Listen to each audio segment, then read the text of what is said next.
afternoon. Welcome to the RIS campaign. The theme of this presentation is 10 years of the Equality Act 2010. Are mainstream schools any friendlier for our children with needs? I'm glad you all could make it this afternoon. Hopefully we'll have a very informative webinar. Our speakers today will include Jude Donku, who is the creator of the RIS campaign. There'll also be a presentation from Nicola Whitehall and a talk by Damian Milton later on. After each of these presentations, there'll be opportunity to have a Q&A for about 15 minutes where you can ask questions relating to this talk. You can raise your hand if you want to actually ask a question, or you can probably use the chat facility to actually answer a question as well. And we'll answer it as soon as the speaker has finished their 15 minutes presentation. We're bound by law to advise you that we're recording this session just for future purpose and future reference. So you'll see the recording signal in the top left-hand corner of the screen. But if you do want to ask any questions, feel free to raise your hand or to actually initiate a chat, and we'll get round to you after the presentation.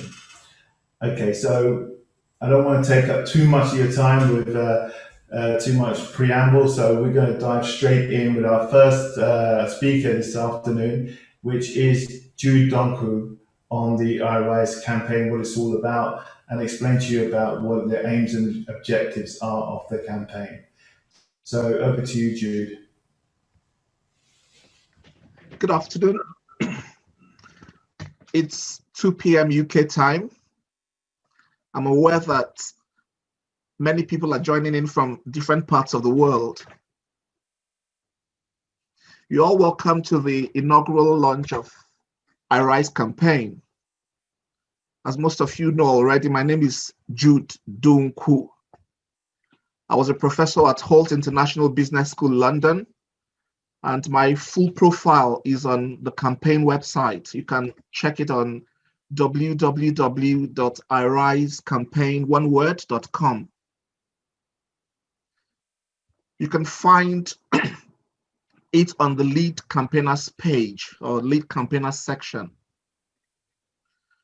As the topic of the address says, IRISE, what is it about? Let me take the first part of the title of the campaign, Why IRISE? As we all know, a name communicates a message. Every name sends a message. My name is Jude, so you tell somebody I'm a Catholic, I'm a Christian. Depending on what you answer, it tells the person where you come from. Therefore, while considering a suitable name for this campaign, many things ran through my mind. Fundamentally, the campaign is not focused on a need to bring in new laws to deal with a social issue. What is the social issue here? Issue of children with disability having access to mainstream education.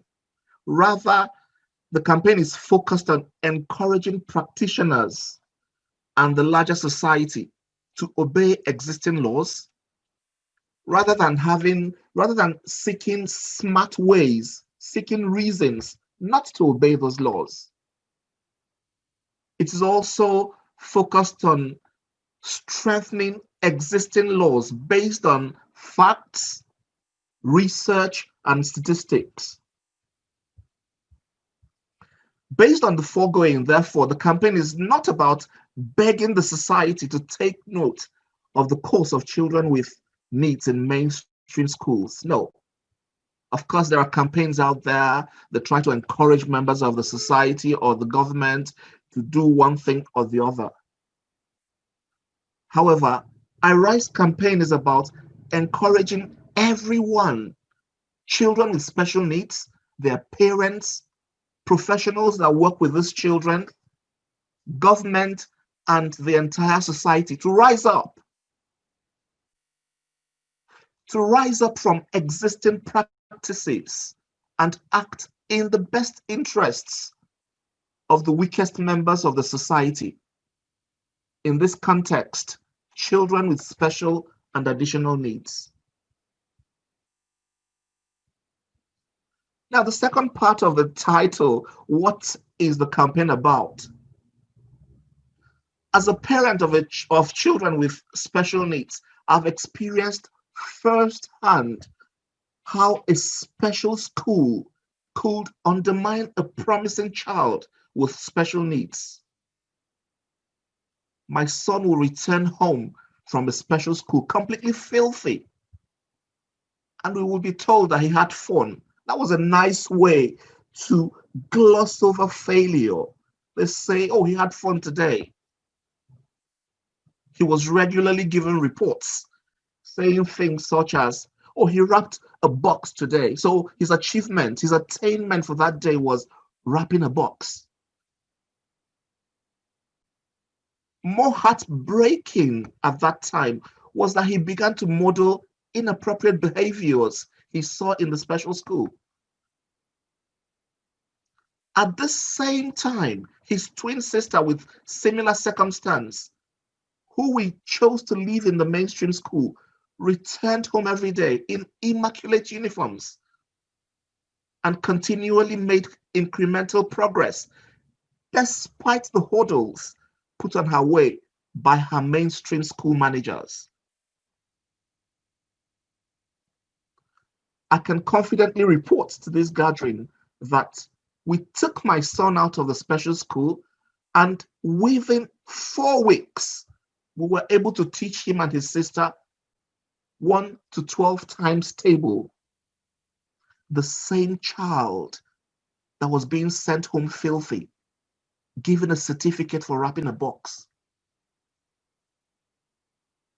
Today, having withdrawn him from a special school back to a mainstream school, both children play piano. They do very well in their private tutorial, Kumon, maths and English. They attend karate class. They attend swimming lessons. They attend tap dancing lessons as well. My children live a full life consistent with research findings of positive effect of mainstream education on children with special needs. I have no doubt that many thousands of children with disabilities who their parents would have loved to have mainstream education have not been that lucky.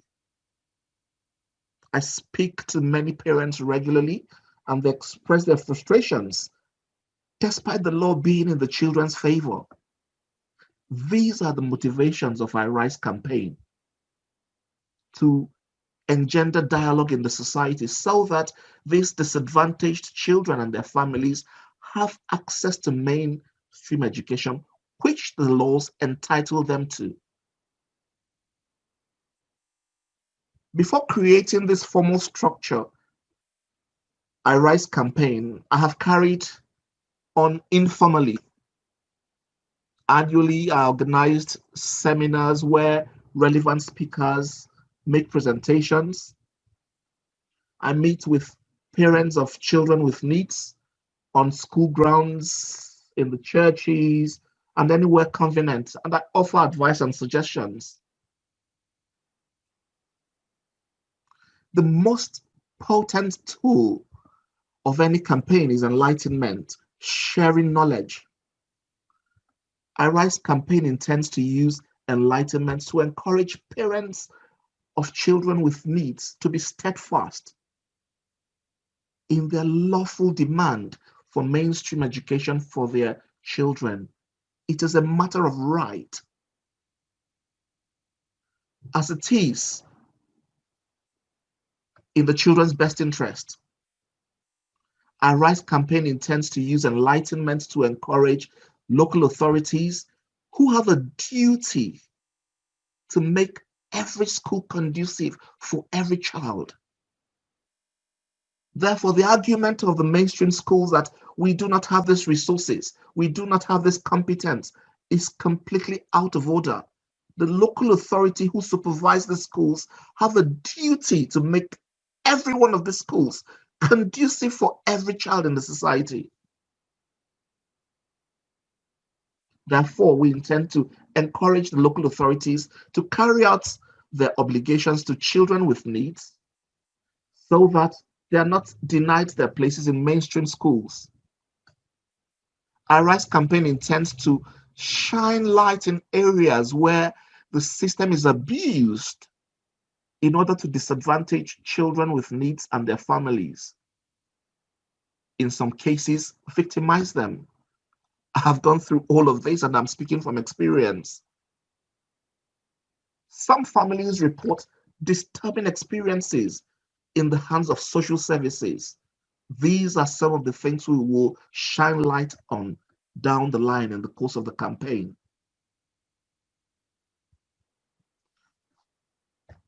What are the other activities we intend to get into? In addition to this yearly seminar, our Rise campaign hopes to engage in additional activities where and when we have the capacity. We hope to have regular events to encourage dialogue and promote the benefits of mainstream education for children with special needs. Also, our Rise campaign has a YouTube channel which is presently hosting our first campaign video. The next campaign video will be out before the end of 2020. We hope that everything being equal, 2021 will be better than this year and enable more activities. In addition, our Rise campaign intends to establish a journal which we hope to christen Article 24 Journal, with the hope of engendering debate on relevant issues as well as to promote research findings. Just to wrap this up, our Rise campaign has a 10-year mission christened Vision 2030, which it intends to pursue in the next 10 years. 10 years after the Equality Act of UK 2010. You can visit the campaign website for all the details. As we embark on this journey of our campaign, I appeal to you all to support our Rise campaign by participating in our activities and sharing our ideas and materials to the wider society every time and anywhere possible. Our Rise campaign is not into any form of fundraising, so please ignore any request from any entity at all for funds on behalf of our Rise campaign. Once again, I thank you for making out time to attend.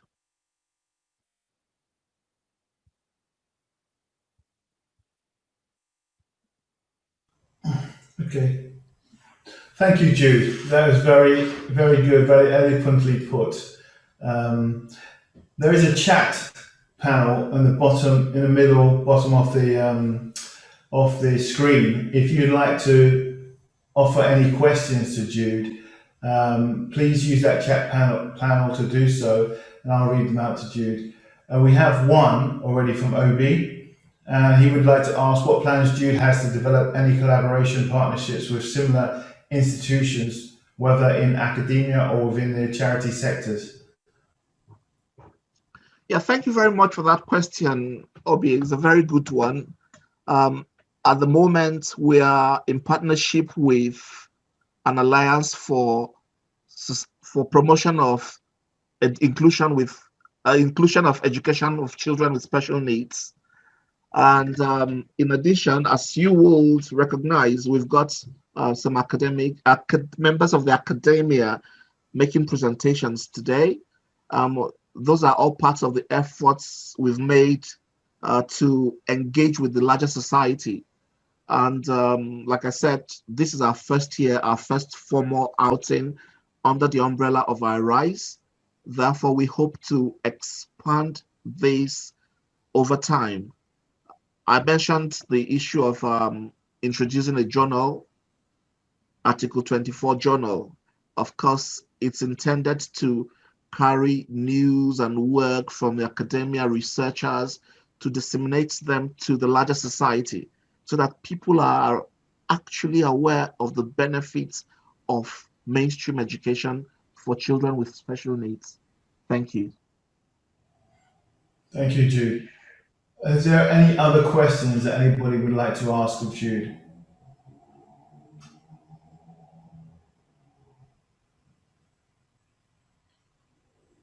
Looks like we have a question from Martin. Martin, if you could come off mute and actually voice your question, that would be useful. Hi there, Jude. Yeah. Just one quick question, really. I fully understand what you're talking about when you talk about integrating special needs into mainstream education. But one of the things that I've detected over the years is the variability of support for such children, and it varies very much from area to area. I've been involved, and I'm very much in contact at the moment, very much not so much with learning disability, but with children with hearing disability or deaf children who are very often go into mainstream schools with apparently appropriate support. It's so variable, they end up living very isolated existence, and comparing that with the confidence that you see with deaf children when they're in special schools, in other words, schools which are focused on the deaf children, and the self-confidence of children is quite remarkable. And one of the issues with deaf children is they do suffer quite severely if they're not supported, particularly with signing. They start having language deficiency. And so, it's the variability of support across the network must be one of the issues that iRise must need to address. Yeah, thank you very much, Professor Martin, for the issues you've raised. And I very much recognize all of them. Let me use the case of my children, for instance. We've got a situation where at the moment we're trying to resolve that through the judicial process. And what's the entire argument of the schools denying them admission? We haven't got resources. Which is consistent with the point you're raising. Now, what is the concern of iRise? Does it end with, we have not got resources? Have you sought the resources?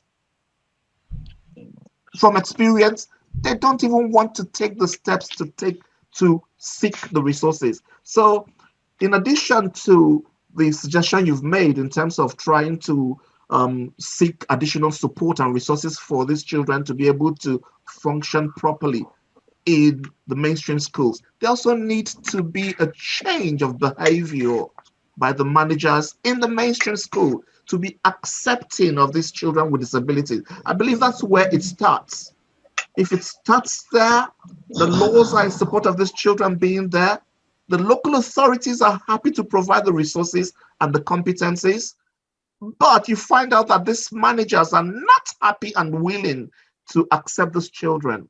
So I think while you are 100% in order with the observations you have made, those are the specific biases and discriminatory practices that I've identified over time. And we're talking about 10 years after the Equality Act. And you're saying to a child, you can't come to this school because we haven't got, what do you call it, sensory room. How come? How many children have been denied admission in that school over 10 years because of a lack of sensory room? Now, what are the issues there? Number one, discriminatory budgeting practices. They've been making budgets for 10 years, but they focused on other children outside of the children with such special needs. The requirements they need in order to take good care of these children are in the market. The local authority has a duty by law. The schools do not want to, because they want to maintain their positions in the league, on the league table, and accordingly reap rewards because they're given bonuses for performance. There's a whole range of issues there, underlying issues. Therefore, what we want to encourage, part of what I want to do in the next 1 year, is to speak directly to the Holy Father, the Pope, to draw his attention to the inherent discriminatory practices in the Catholic schools, because they can't be teaching us one thing in church and be practicing something opposite in their schools.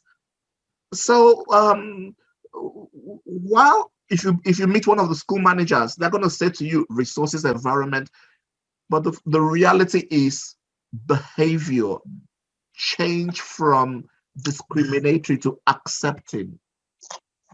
Thank you, Professor Martins.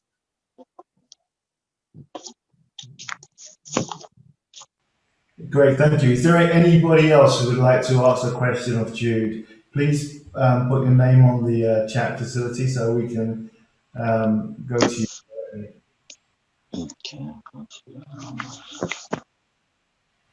Okay. It seems that we're all happy with the presentation. The next presenter was due to be Nicola Whitehall, but she's been indisposed for personal reasons. So we've had to record her presentation, and we're going to play it for you now.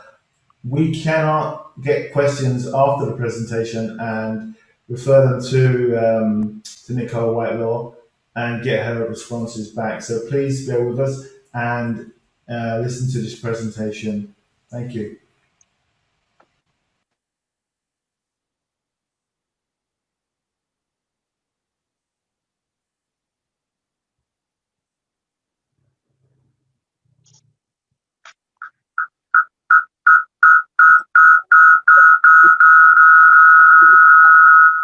As well. We really have to talk to you a little bit about research. Sorry, can everybody mute their microphones, please? What literature tells us about Mute your microphone. Thank you. what literature tells us about the benefits of inclusive education, and what literature tells us about how to get it right. So sit back, enjoy. I'm also going to share the slides so that you can come back to these later, and you can have a look at the references on the end, because I've drawn on quite a lot of literature, so you might be interested to look at some of it for yourself. Okay, let's go. So first of all, a question that I like to ask all my students is, well, why do we do inclusion? Why do we think that inclusion is so important? And actually, a lot of the literature that you look at will start from a position of ideology and ethics. So much of the inclusive education literature will start from a position of saying that inclusion is the right thing to do, that it's a position that we choose, it's a moral decision that we make, that all children should be educated together. And you can see I've included here just 2 pieces of literature that start from this position, but you could find many more. So I'm going to be drawing on the European Agency for Special Needs and Inclusive Education quite a lot in this presentation. That's an organisation that's well worth having a look at. They put forward the idea that inclusive education is actually part of a commitment to social justice, that if we believe in social justice, in people having similar opportunities, in people having the right to participate, then actually inclusive education is an integral part of that. And then we have the Centre for Studies in Inclusive Education, which is a UK-based organisation, who actually go so far as to say that valuing people more than others is unethical, and that when we have segregated education, we're actually making a value judgment on who is worth being in a mainstream school and who isn't. So that's a starting point, this ideological and ethical position. But actually, we can also see that inclusion is something that exists in global policy and has done for quite a long time. So we've got two rights documents listed there, the Convention on the Rights of the Child and the Convention on the Rights of Persons with Disabilities. Both of these conventions make it very clear that everybody has the right to an inclusive education. Okay, so the general comment on the UN Convention on the Rights of Persons with Disabilities says that inclusive education should be understood as a human right, a principle that values all learners' well-being, a means for realizing other human rights, and a process for eliminating barriers. So here we have global policy telling us that every human being has the same rights, every human being should be valued in the same way, and that part of that is inclusive education. We also have inclusive education as part of the Sustainable Development Goals from 2015. So Goal 4 is to ensure inclusive and equitable quality education and promote lifelong learning opportunities for all. So again, we're going back to this notion that inclusion is a right, that it's something we should be striving towards for all children and young people. So as our starting point, we can see that inclusion has an ethical, an ideological, and a policy base. But we need to look beyond that. We can't just say that we should do inclusion because we think it's a good idea and policy tells us to. We need to have an understanding of whether it works and what makes it work. So how I'm going to do that today is I'm going to look at the life outcomes from the Special Educational Needs and Disabilities Code of Practice. So this is the policy that gives us our guidance on what schools and education settings should be doing in England. And they set out that all education should be working towards these life outcomes. So these are to do with higher education and or employment, independent living, which includes having a choice and control over your life, and participating in society, which includes having friends and supportive relationships. So I'm going to look at the evidence around these three things to see if inclusive education is actually something that leads to benefits in these areas, as well as being the ethical choice and dictated by policy. So what are the actual benefits? What does literature tell us about that? So let's start with academic achievement. So there's a whole raft of research that tells us that on average, disabled pupils who spend most of their education in mainstream schools perform better academically than those in segregated settings. Now, it's important to note here that these pupils perform better when other variables have also been taken into account. So children with similar disabilities, with similar levels of cognitive ability, with similar behaviour, from similar backgrounds, those who are in mainstream schools generally perform better academically than those who are in special schools or other segregated settings. Okay, and there's research for that shows that this is a general better performance, but also specifically there's research around literacy and maths achievement that shows that more specifically children do better in those two subjects if they're in regular schools than if they're in segregated settings. But actually what I find really interesting is a focus on academic achievement and inclusion that shows that when schools focus on inclusion as their driver for change, so when they look at improving their settings with inclusion at the core of that, actually those schools become the best performing schools. Okay, so there's two pieces of data here that we can look at. So first of all, the OECD data shows that the highest performing education systems globally are those which are the most inclusive. It's interesting, isn't it? And then we have some more evidence that tells us that schools that focus on improving by making them more inclusive actually lead to better academic results for all pupils. There's a number of reasons for this. So, you know, when you're looking at making something more inclusive, you're looking very carefully at your policies, you're looking very carefully at your pedagogy. So how is it that you're teaching all pupils? And that close examination in order to make it more inclusive actually leads to better outcomes for everybody because everybody's being taught in a more effective way. Okay, so remembering back to the Special Educational Needs and Disability Code of Practice and the outcomes that it says we should be focusing on. So the first outcome it says that there should be a focus on is higher education and employment. So when we're educating children with special educational needs, everything we're doing should be working towards an outcome that is to do with HE or employment. So let's have a look at what the evidence tells us about this. So first of all, in terms of higher education, we do have some evidence that inclusion in mainstream classrooms substantially increases the likelihood of full-time enrolment in higher education. Okay, so those young people who go to mainstream schools and who are included in the mainstream classroom, and that's really important because it's not about being in the mainstream school but being in a segregated unit within that school. It's when they're in mainstream classrooms, then those students are more likely to attend higher education than children from segregated settings. Now, one of the reasons for this, and also one of the reasons for the employment statistics we're going to look at in a moment, is that children who are in mainstream classrooms are more likely to be entered for national exams, and they're more likely to be following a curriculum that leads on to higher education and employment. Children in segregated settings are less likely to sit those exams and are less likely to be following a curriculum that is recognised by higher education institutions and employers. Okay.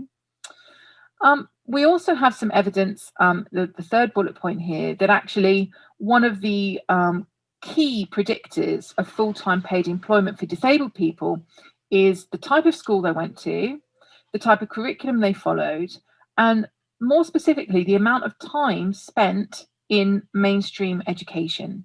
Okay, so, and that's to do with where they included in a mainstream school in general, but perhaps removed from class for one-to-one. Were they in the mainstream classroom for the majority of the time? So we know that those children who are in the mainstream classroom for the majority of the time are the most likely to go on to full-time paid employment. We know that in the UK, the statistics for full-time paid employment are pretty poor at the moment for disabled people, and likely not to improve in the future given the current circumstances with COVID. So this is a really interesting and important thing for us to bear in mind when we're thinking about what we want for our young people in the future. If we want them to be in full-time paid employment, then we know that one of those predictors is actually being involved in mainstream education. Okay, so let's think about the next outcome. So I've put two outcomes together here. So the code of practice tells us that we should be working towards independence, and that's about having some level of control and choice in your own life, but having a level of autonomy.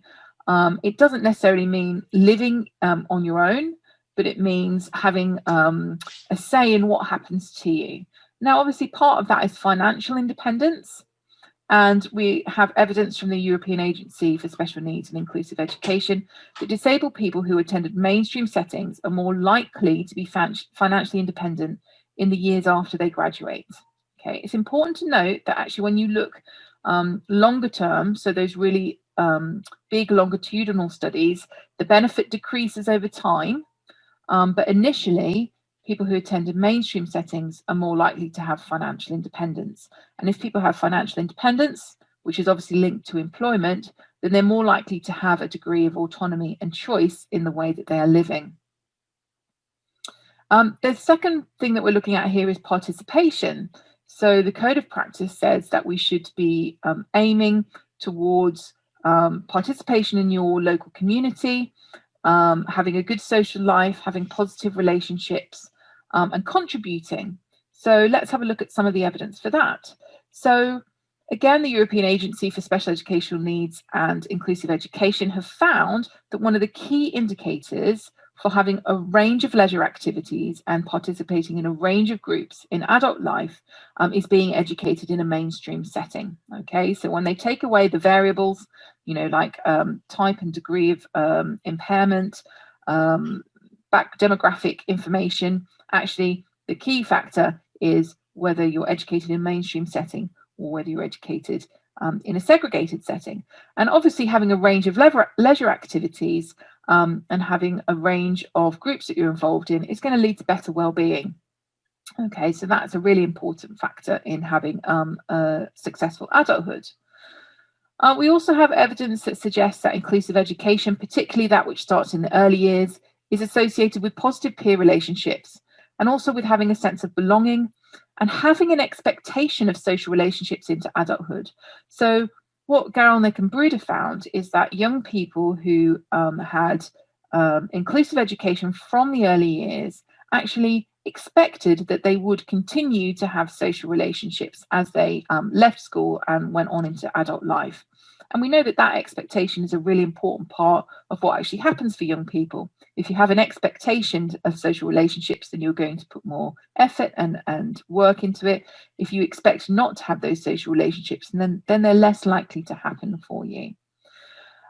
We also know, if we're thinking back to the idea of employment, higher education, relationships, leisure activities, that when you look at longitudinal data for disabled people, particularly people with learning disabilities, that actually the mortality age is much younger for people with learning disabilities. Okay, so if you have a learning disability in the UK, you're more likely to die earlier, and you're more likely to have less positive health outcomes in adult life. What we also know, though, is some of the indicators of having good health and of living longer are things like being employed, things like having more friendships, things like having a greater range of activities that you're involved in. So actually, what we can say is that if we're working towards good employment outcomes, good leisure outcomes, being independent, good social outcomes, then actually we're working on health outcomes as well. Okay, so we can see here that the evidence is showing us that there are benefits to independence, participation, employment, higher education from inclusive education. Okay. We can think now a little bit about what young people themselves say. Okay, so here we have some evidence that was submitted to the European Agency for Special Needs and Inclusive Education by young disabled people themselves. So the European Agency drew together this evidence and put together a document outlining what young people want and what they think about inclusive education. So what these young people said was that they believe that all learners need to learn together in order to learn to live together. So this idea that was first introduced by the Salamanca Statement from the UN, that actually if we want an inclusive society, if we want to reduce discrimination, if we want a society that values, embraces and accepts difference and diversity, then people need to learn together. Okay, and this is what the young people are saying. They also say that inclusion allows children to learn from an early age to communicate, welcome, share different experiences, recognize strengths rather than focusing on weaknesses. So again, this idea that inclusive education allows us to value each other. It allows us to recognize the worth that people bring, rather than focusing on difference and rather than focusing on a kind of deficit perspective. Because if you're segregated and you're not included in the mainstream setting, then you're being told there's something about your worth. So we're back again to this kind of ideological and ethical stance, aren't we? Which is interesting because that's what the young people are coming back to. I really like this last one as well, this last bullet point on this page. So young people say that learning together in school will enable them to find their place and be included in society. Okay, so actually they're saying that educational inclusion leads to societal inclusion, and actually being together with other people in school helps them understand who they are, where they fit, what they bring, what their value is. Okay, so I hope you find that interesting. I do. I think it's really important when we're talking about inclusive education that we don't just listen to policymakers and academics like me, we actually listen to young people. So that's what young people had to say to the European Agency for Special Needs and Inclusive Education. So this is my final slide, and it might look like quite a strange slide to finish with when I've been talking about the benefits inclusion, because it says inclusion is no guarantee. Okay, and what we know and what all the research tells us, so the research that I've looked at and I've drawn on today, all of that research tells us that just being in the same setting, so inclusion in itself, is not enough to guarantee those benefits for employment, higher education, leisure, independence, social relationships. Okay, so just being in the same setting is not going to guarantee that those things happen.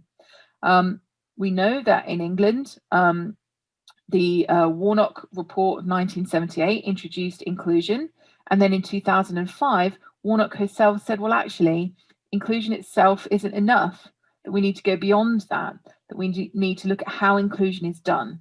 Okay. This is important because there is research that kind of says the opposite of what I've said to you today. Okay, so I could have come here today and presented research that indicates poorer academic outcomes. I could have shown you research about poorer social outcomes, research about bullying, and so on. Okay, so you can find, if you look for it, research that supports inclusion, but also research suggests it leads to poorer outcomes. So what we need to do then, if we agree that inclusion is right, and is the ethical and moral thing to do, then we need to understand what is it that leads to those benefits. What is it in inclusive settings that means that children have better academic outcomes rather than poorer? What are those settings doing that have good social outcomes instead of poor social outcomes?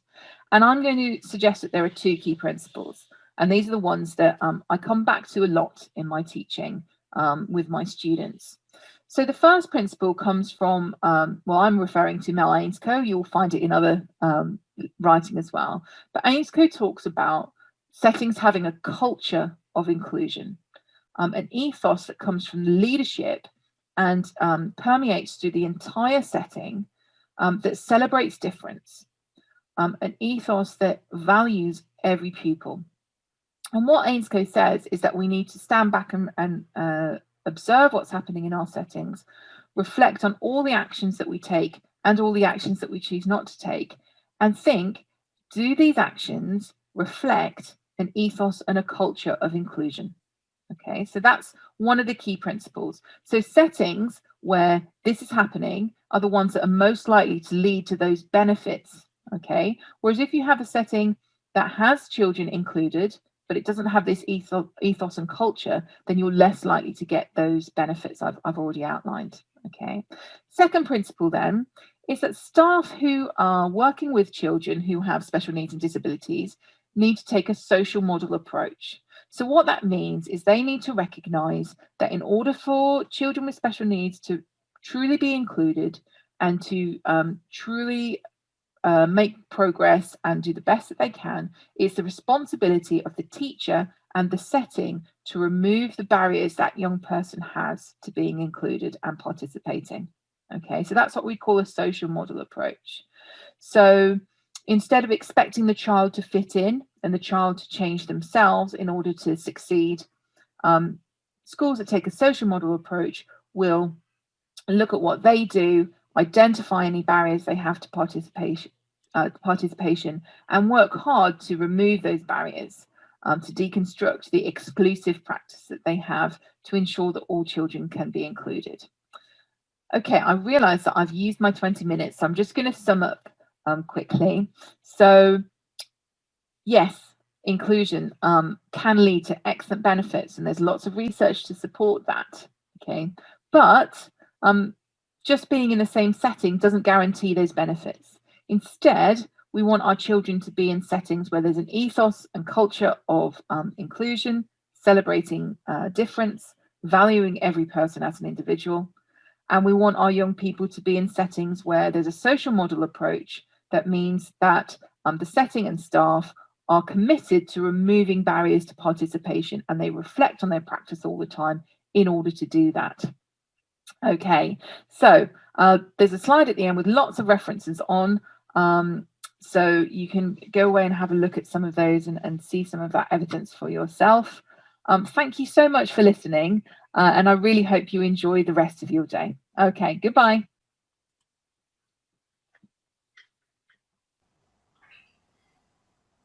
Great, that was Nicola Whitehall from the University of Huddersfield. Obviously, she was not present on the call, and it was a pre-recorded presentation. But is it Joaquin said he has a question for Nicole? I mean, if Joaquin, if you'd like to just ask your question here and now, we can get it emailed to Nicole afterwards. But just so that we can share with you the question you have. Do you mind going unmute and asking a question?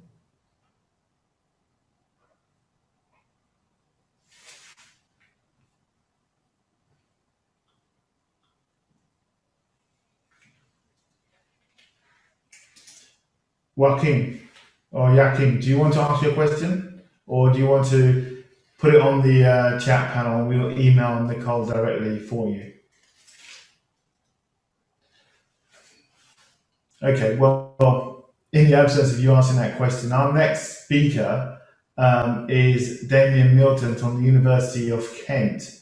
And following Damian, we'll be having another Q&A session as well, which obviously will be live in this instance. And then following that, there'll be a last presentation from Darren Wise, who's a councillor from the London Borough of Havering. And there'll also be a Q&A session after that presentation. So if there's no questions for Nicole, then we'll move swiftly on to Damian Milton. Damian?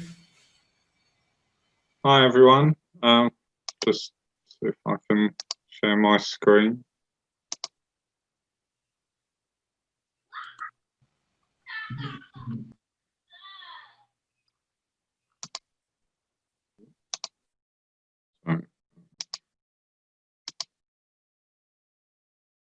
Everyone see that fine? Yeah. Yes. Okay. Some of what I'm going to be talking about will reflect on what Nicole was also talking about, so it connects in well with her concluding point. And I'll be talking about supporting inclusive practice for children with special educational needs. A bit about myself. Autistic myself. I was diagnosed in 2009 as an adult, obviously, with Asperger's as it was known then. And this was following my son's diagnosis a few years earlier. My son was diagnosed at the age of 2 and would be classed as also having severe learning disabilities. So very high support needs. He's now an 18-year-old and transitioning into adult services. My background is primarily as an academic, initially in sociology, but branched out into psychology and education and so on. And I'm a part-time lecturer at the Tizard Centre, University of Kent, but I also have a number of consultancy roles and visiting lecturer jobs that I do. I'm also chair of what's called the Participatory Autism Research Collective, which is a network promoting participation and inclusion in academia, and one of the directors of what's called the National Autistic Task Force, which tries to influence policy and practice. I'm going to start with an unusual quote, perhaps, with this discussion, but I often start with this quote in a reflection about myself. And this comes from a novel I've never actually read. I just came across this quote one day and rather liked it. Some of us aren't meant to belong. Some of us have to turn the world upside down and shake the hell out of it until we make our own place in it. Inclusion doesn't always come easily. This photograph is of me as a young child, and although I'm more of a passive-natured autistic person, I did have my moments, as it were. One of the nicknames my mother had for me as a young child was the silent volcano, if that gives you any idea.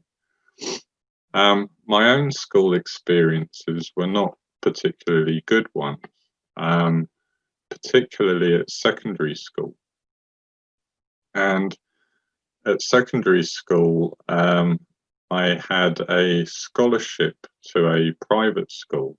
So on academic success at the end of primary school, I was doing rather well. And I was a very bright child, as it were, on paper. But at secondary school, I found many difficulties and barriers and a lack of understanding, and I soon started to do much worse academically, and my mental health suffered as well. And the problem I see is those kinds of experiences, which were back in the 1980s, are still somewhat reflected in personal accounts of school today from young children and so on. So how to improve school experiences for disabled pupils is an important aspect, which I think Nicole was getting at the end of her talk. And to reflect just on my own personal experiences, I often benefited by having activities which were tangible and concepts that were tangible taught to me. So I struggled with abstract ideas as a young person. And this doesn't always necessarily mean that one's pushed down a more vocational route, because I was also had very much strengths and abilities in certain academic areas. And as with a lot of autistic people, a rather spiky profile of interests and abilities. But whenever a teacher had a passion for subject and a willingness to engage, and I saw intrinsic worth and logic to an activity, I flourished. So what I needed personally was quite a lot of positive encouragement. I didn't react well to disciplinary measures and control, as it were. But this kind of positive encouragement was fairly rare, unfortunately, in my secondary school experience. There was also other areas which I benefited from. I'm also dyspraxic and have poor natural coordination. But through physical education in a mainstream setting, I benefited from physical self-awareness and confidence through playing sport and so on. Although I struggled a bit and found it difficult, in the end, my perseverance led to me gaining skills in some of these areas. Having a scholarship to a private school, it also had great facilities for self-learning and study. It even had its own library, which was very well stocked, and had even newspapers delivered from the United States. You could read the Herald Tribune or the New York Times in the morning if you wish, which gave quite a scope for a young person to learn from. There was also social clubs within school and sharing of interests. So after school clubs I benefited from. Also being in a scholarship position in a private school, I learned about social inequalities quite strongly by being one of the poorest kids in my year at school.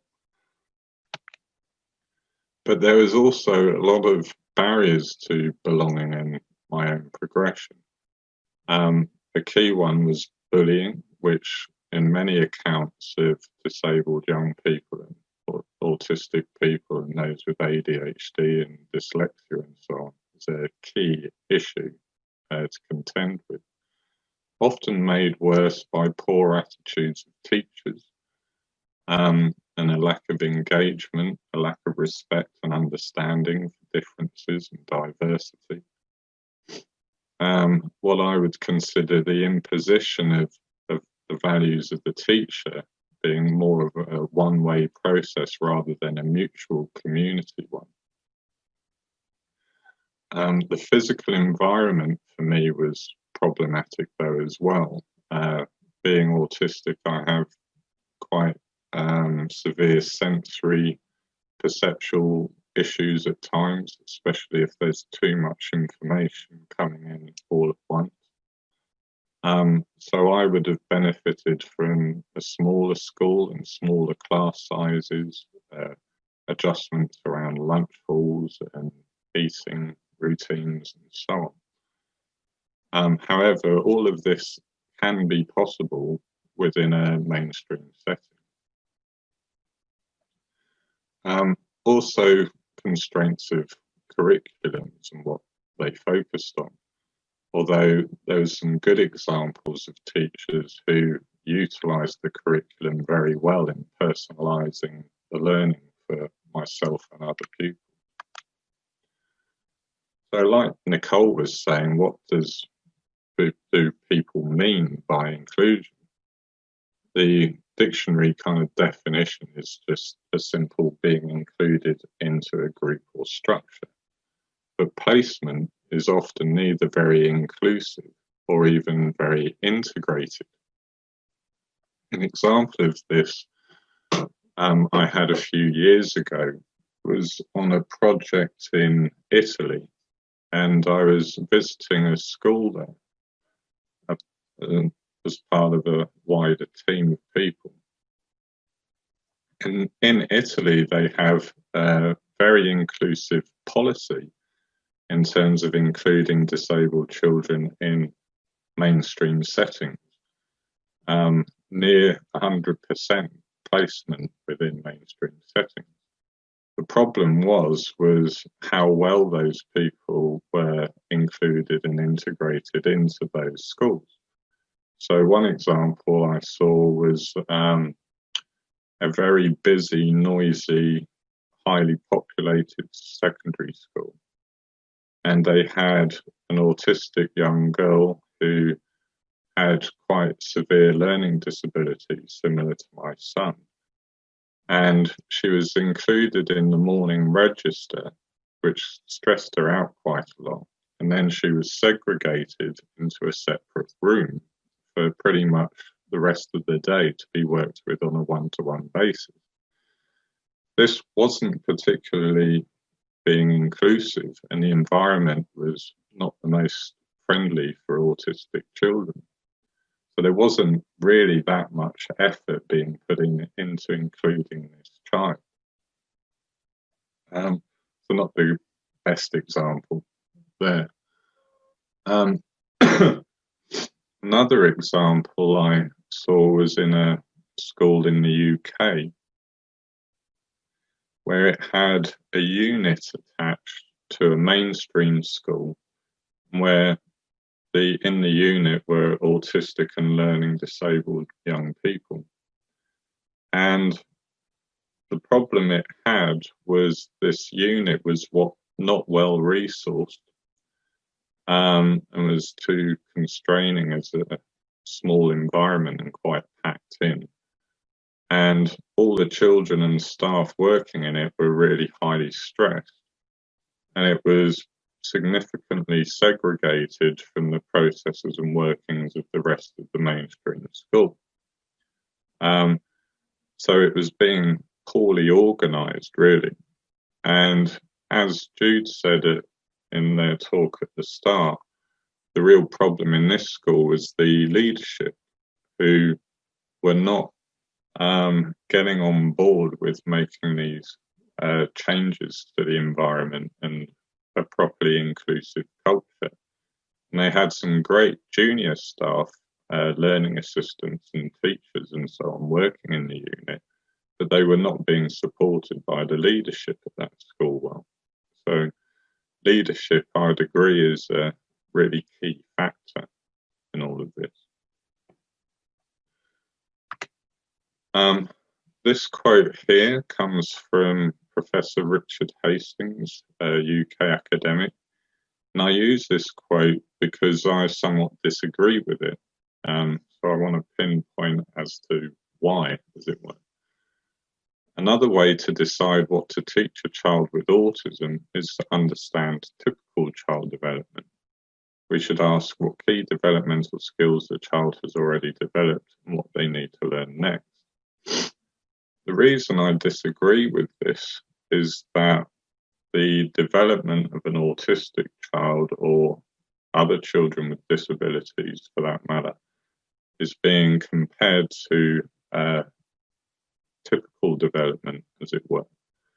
rather than recognizing and accepting a differing developmental path with differing sensibilities and ways of being in the world, as it were, and creating a curriculum which is inclusive of all of those needs. And it goes on to describe certain skill learning and independence and choices, which is all very well. It describes them as behaviours to be learned. And to me, education is much more holistic than this in terms of approach that's needed. And this is an example of where things can go wrong. This is a quote from the late Donna Williams, an autistic advocate who sadly passed away a few years ago. I had virtually no socially shared nor consciously intentionally expressed personhood beyond this performance of a non-autistic normality with which I had neither comprehension, connection, nor identification. This disconnected, constructed facade was accepted by the world around me, and my true and connected self was not. Each spoonful of its acceptance was a shovelful of dirt on the coffin in which my real self was being buried alive. And these quotes here all came from a study I was involved with some years ago for the Autism Education Trust. And these are quotes of children and young people on the autism spectrum about their school experience. 95% of people don't understand me. Friends are overwhelming. Adults never leave me alone. And worst of all was the one, adults don't stop bullying me. Now, what this shows is often autism is depicted as a lack of social understanding, lack of understanding others. And what it shows is this misunderstandings go in both directions. What I've described as the double empathy problem. And this is where there's a kind of case of mutual incomprehension or a breakdown in communication through people not understanding one another very well, which has a double impact, as it were, for, say, autistic young people. However, this would go across other disabilities as well to an extent. I do know what it's like to be deaf or blind or be a wheelchair user.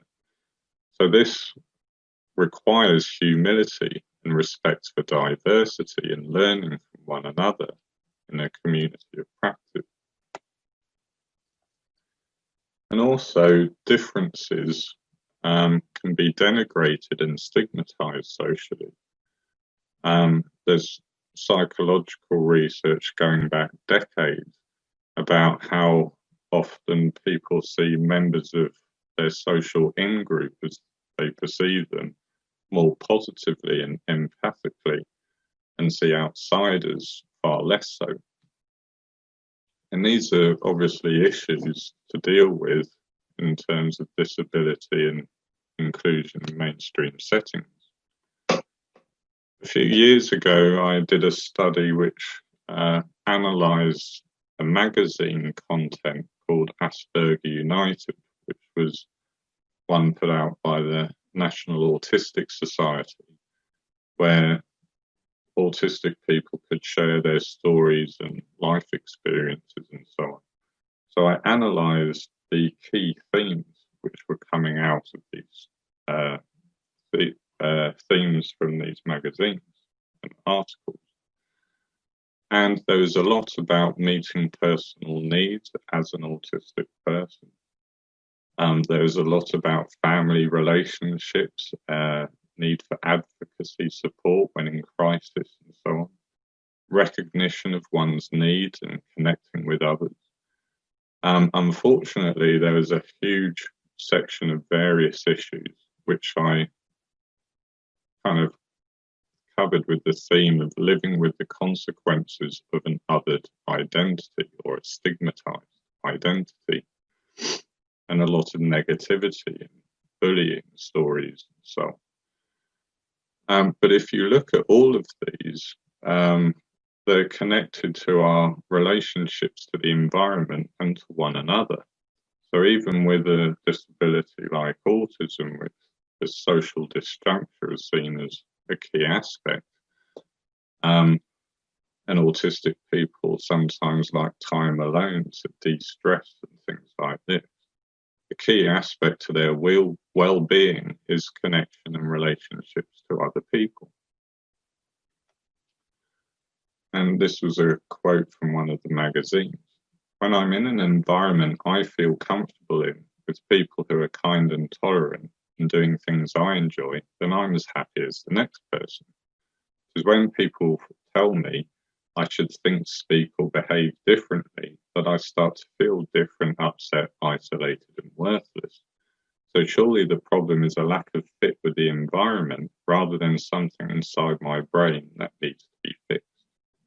And this brings in that social model adjustment kind of participatory approach that Nicola was talking about.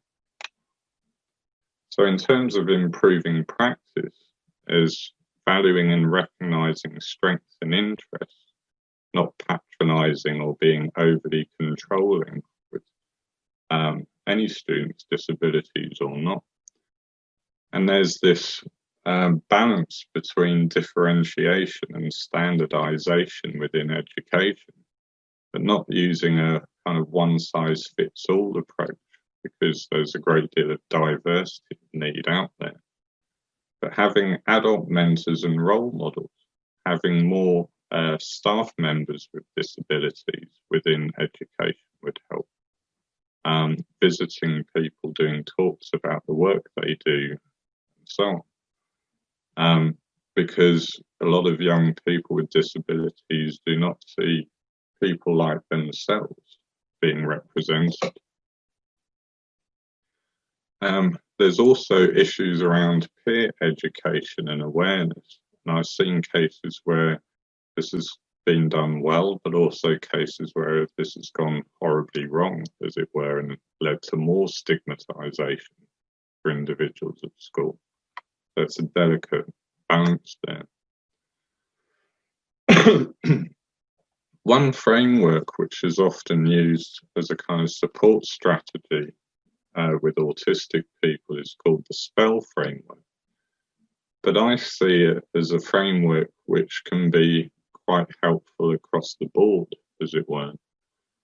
And the SPELL framework stands for structure and making the environment more clear and predictable for people. For autistic people, this is an adjustment which can really help, as long as they can comprehend what structures are and it works with them, as it were, and their needs. It can be highly beneficial in reducing stress. Having positive approaches and expectations. And I think this is something Jude remarked upon in a way to begin with, is not setting sights too low in terms of what people can achieve. And academically, this has been historically a problem within specialist settings. So on, is having those resources to support academic learning. So having empathy, although, as I said, with the double empathy problem, this is easier said than done. There's building links and community around a person and a consistency in approach. And also what's called a low arousal approach, which is basically reducing stress for both the young person and the staff member, avoiding confrontation, reducing anxiety, and so on. This was designed for autistic people, but as a framework, I think is a rather useful one in education generally. And speaks to the concept of universal design, which is a concept of designing environments so they can be used by the broadest diversity of people, without making people a special case. And this is a disadvantage in reasonable adjustments, as it's reasonable for whom, and adjusting from what. So universal design takes a more inclusive approach of everyone from the outset. Again, easier said than done in practice, but it's quite a good ideal and ethos to think about. And this is supportive ethos is summed up in this quote from my colleague, Professor Richard Mills. We need to see the world from the autistic perspective, or the perspective of whatever special needs someone might have, and apply approaches based on a mutuality of understanding that are rational and ethical, which respect the right of the individual to be different, yet recognises and deals with distress and offers practical help. We should encourage and motivate the person to develop strengths rather than just focus on deficits or what they struggle with. And this will mean offering opportunity for development while supporting emotional stability. So in conclusion, for me, inclusion is not just physical placement, as Nicole was saying, but a feeling of belonging within a community of practice. And this is possible within mainstream settings. And although that might be difficult for, say, someone like my son with very high support needs, for someone like myself, inclusive practice is a lot more possible than is currently often the case. And for a wide range of needs and abilities.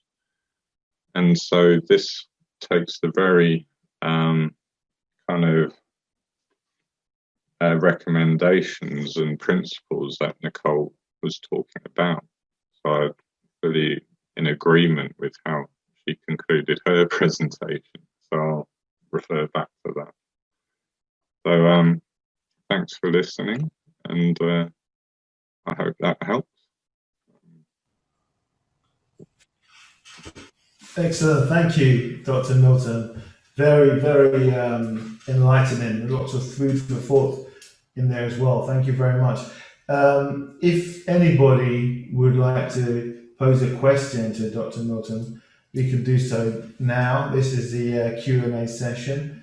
You can either put your name on the chat screen so I know, then you could pose a question yourself by unmuting yourself.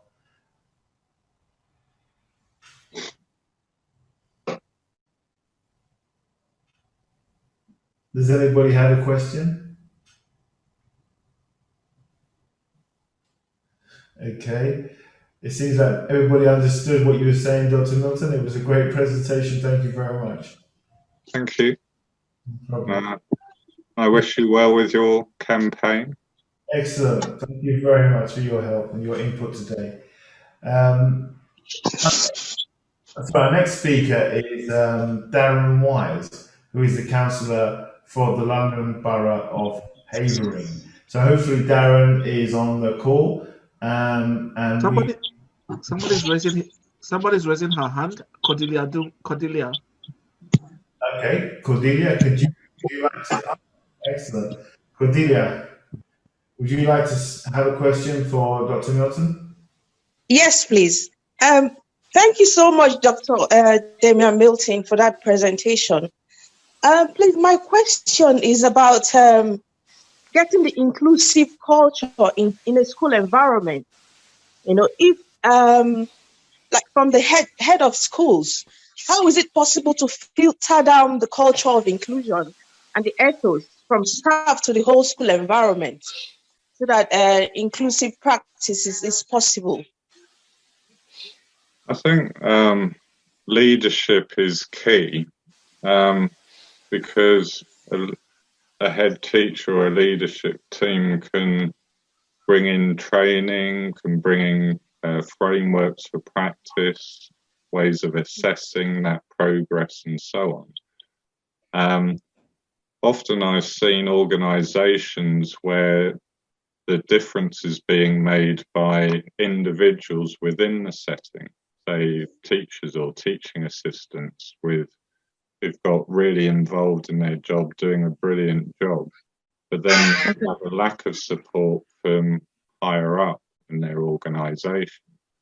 And I think it really takes that leadership to take on board inclusion as a serious matter. And there's certain disincentives perhaps in the structures of schools around academic achievement and so on. So you have off-rolling of students who might not do as well academically and so on. It's not meant to be happening, but I've heard many stories where it has done. So there are issues within the structure perhaps and what's valued in school practice which could be worked upon. But there's some really great head teachers out there that I've come across. And I should say I've used some negative examples. But there's a guy called Jarlath O'Brien, I think his name is, who's written books about behaviour and so on, but in mainstream settings, but in a very inclusive and progressive way. There's Gareth Morwood, who now is a consultant, but runs programs on low arousal approaches in inclusion in mainstream settings. And I'd very much point people in the direction of Gareth Morwood and his work in special educational needs in mainstream settings. So there is some good work out there. It does exist and it is possible. It takes a lot of effort and coordination, but if the leadership team's on board, then it tends to drive that change.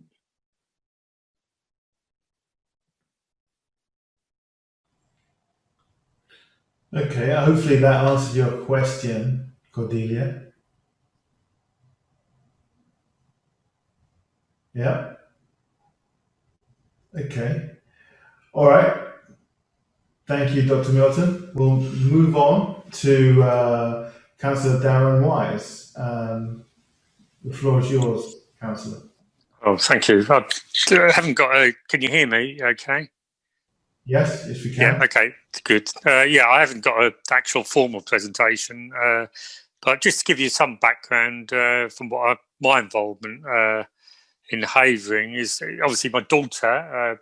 She was diagnosed with autism when she was about 4 years old. She's now will be 22 this week, or in about 2 weeks' time. And someone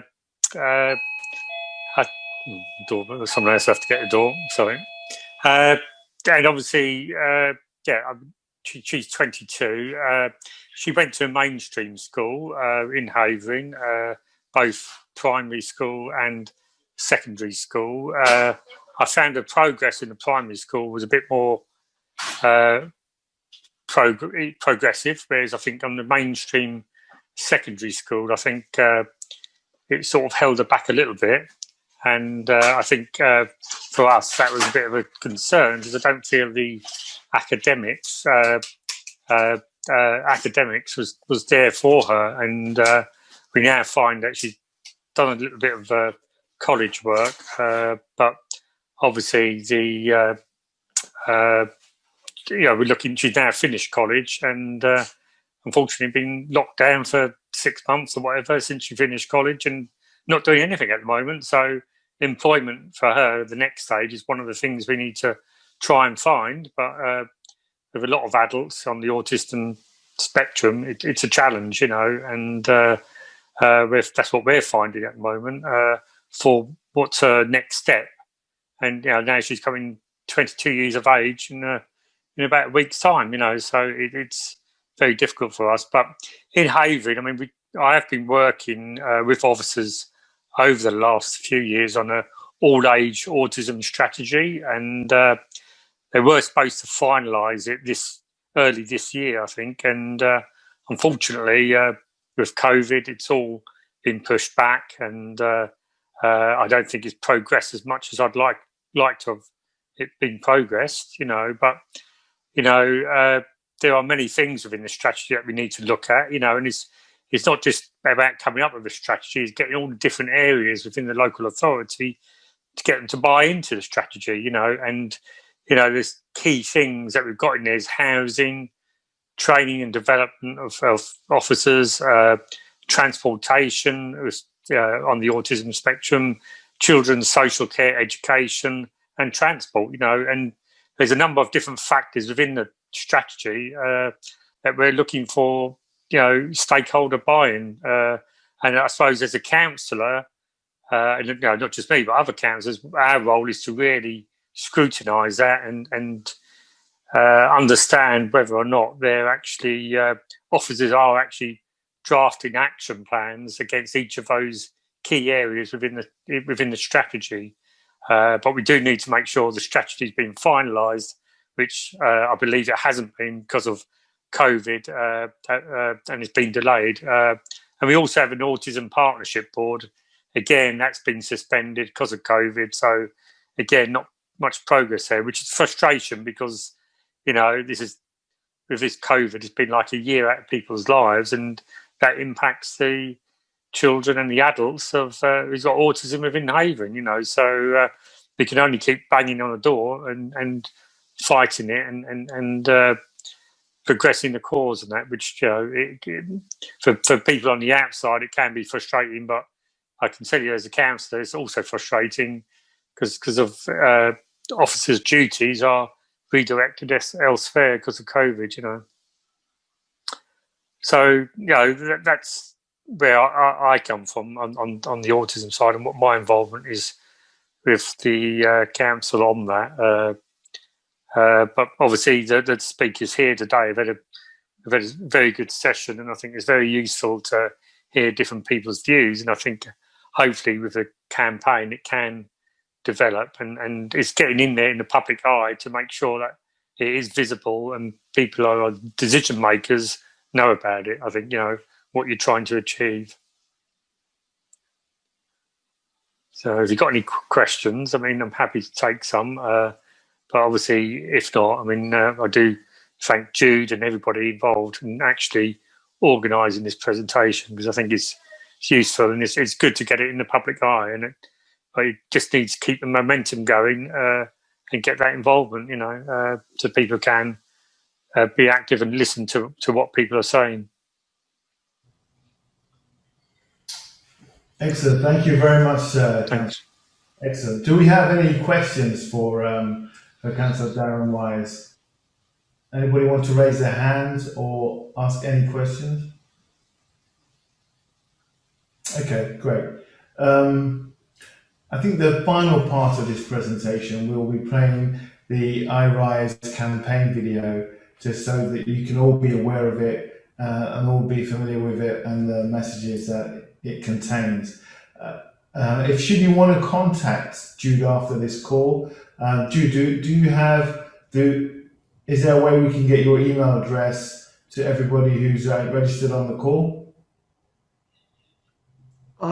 I'll put it on the message, and also you can go to iRise website, www.irisecampaign.com. So iRise campaign, one word, www.irisecampaign.com.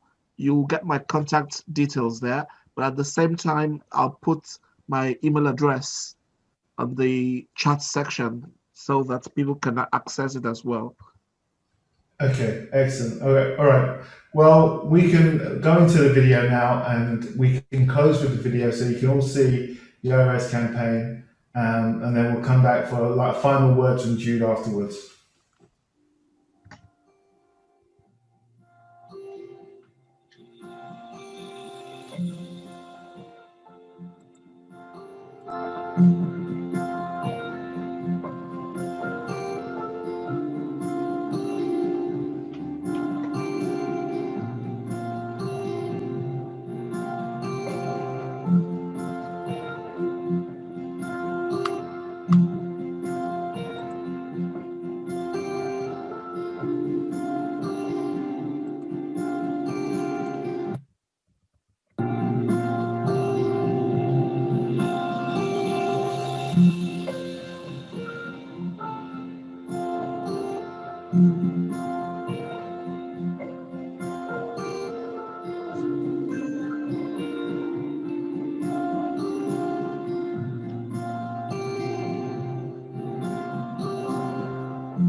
I think we've seen it. This is the second guy. We can turn the video off now.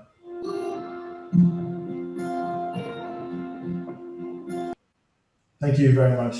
Thank you all for attending this important webinar. Obviously, the message is very important, and we've got somebody who's got a raised hand, who's got a question. A. Akin Kunle, would you like to let us know what your question is? Okay. Thank you very much, Mr. Coordinator. First, I'd like to say a very big thank you to the organizers of this event, and it's good to see that people are really doing their best and going out to ensure that they put smiles on people's faces. It's not a question per se, it's a kind of observation, because you said that it's an absolute, when I was looking through the presentation, you said it's an absolute obligation of the local authority to ensure that the special needs people are taken care of, something like that. But my concern is, what is your organization and people within the local authority doing to ensure that this obligation is fulfilled? Because, for example, if you go to some schools, mainstream schools, you notice that they don't even have what is called the SENCO, which is the Special Education Needs Coordinator.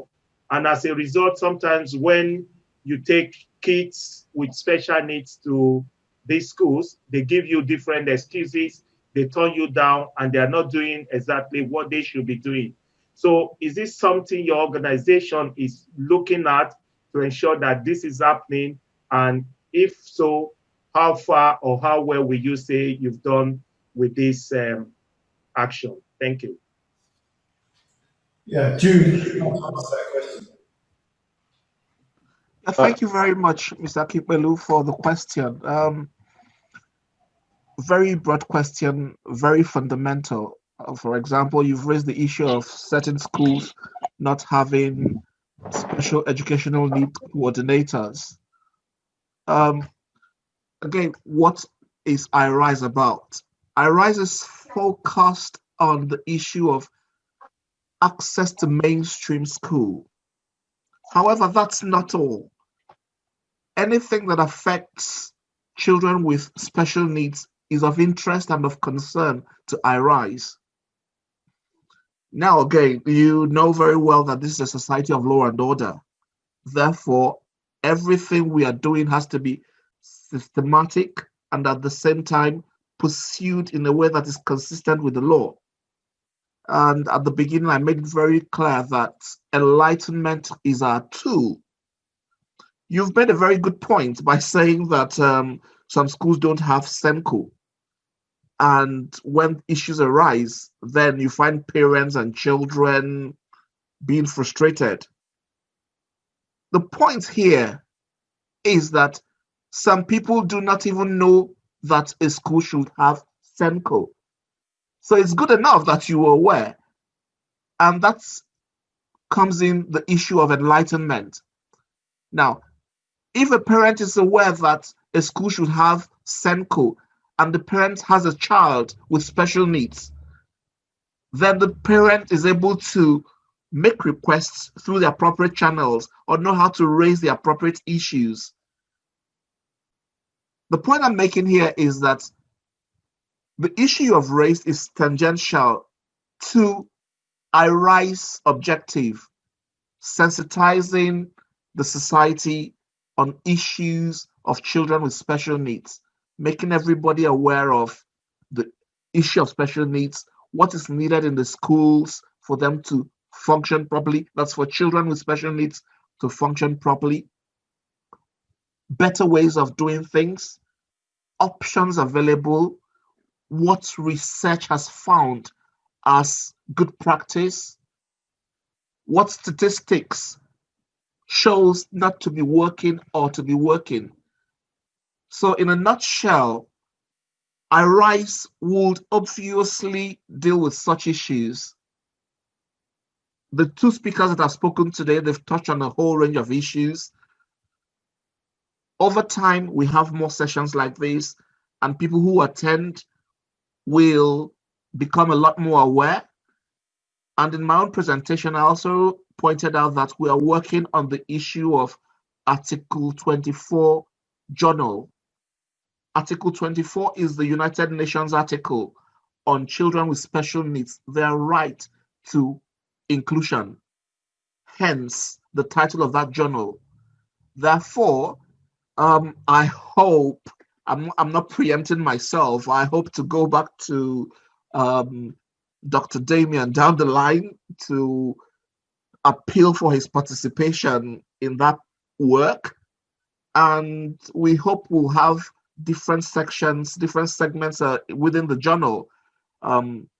Children or individuals with special needs expressing their views, academia, members of the academia updating us on latest developments in research, government officials telling us things that are being done and how they look forward to change, making things better in the future. Thank you very much. I hope I've fairly addressed your question. Thank you very much, sir. Great. Thank you all for attending. Is there any last words you want to say, Jude, before we close? Sorry, Mr. Moderator, before we leave, can I very quickly ask a question? Very quickly. Jude, I would like to ask, this is Obi speaking, but I would like to ask how I don't know if it's been answered before, but how can the rest of us, what do you expect from us? How can we participate on this kind of thing? Would you expect us to signpost other people to your website? And maybe if the recording of this has been made available, do we send it out to people we feel can benefit from the wealth of information that we have? So my question is, how do the rest of us? What would you expect from many of us on this panel, on this discussion? Sorry. Yeah, thank you very much, Obi, for the question. I'd like to begin by saying that your attendance is a big plus. That's the first thing that the first kind of support iRise campaign requires, and you've done that very well. You've given that very well by attending. In terms of other ways participants, attendees could equally help, at the end of this, I think I pointed out as part of my presentation that we've got a channel on YouTube. Therefore, we hope to tidy this video up, and we'll make it available on YouTube. Okay. And our campaign videos, our event videos, all of them will go on YouTube. And over time, we hope to provide them on our website. Other ways the attendees or anybody could support iRise campaign, as I noted in as part of my presentation, helping us to disseminate the information we bring out here. Okay. There are parents I've spoken to. Two things emerge from the discussion. One, the mainstream school is not appropriate for children with special needs. That's one of the things that's been debunked from the presentations that we've listened to today. Yes. Then two, resources. Resources. Will they have the resources? Now let's deal with this issue of resources. No organization, no manager ever has sufficient resources. It's all a matter of will. Do they want to do the right thing? We don't have enough classroom. No institution has enough classroom. You manage your resources to achieve the results you expect to achieve. Okay.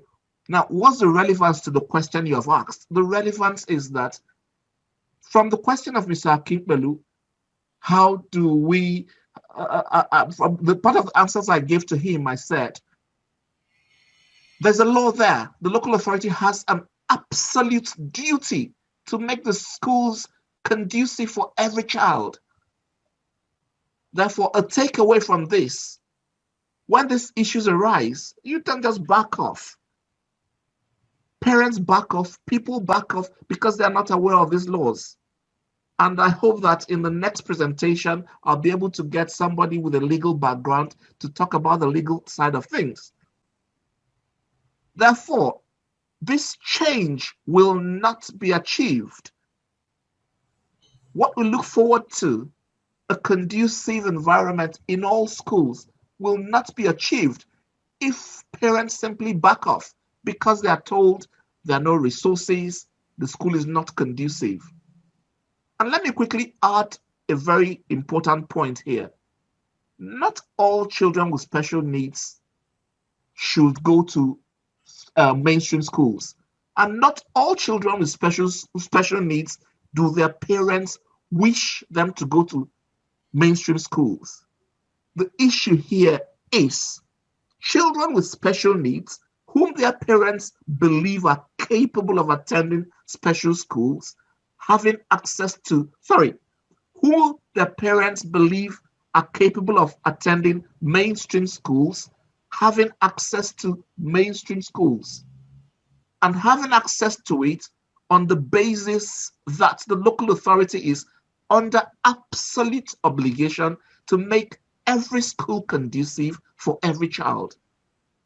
So in a nutshell, how do you help disseminate the information, let people be aware of the issues, the points, research findings, communicate to us from time, And finally, I need to emphasize, we are not into any form of fundraising in case anybody goes out to say, I'm trying to raise funds to support iRise. We are not into any form of that. It's more of an intellectual exercise, a vocational kind of thing. Thank you very much, Obi. Thank you. Thank you.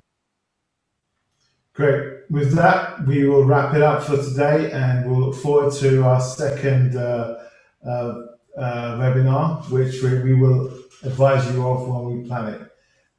Thank you all for attending and taking the time to attend today, and thank you all who contributed. It was greatly appreciated. Great. Thank you all, and have a good day. Bye-bye. Yeah, thank you. Thanks all Thank for you. attending. Thanks for organising. Thank you. Bye-bye. All right. Thank you, everyone.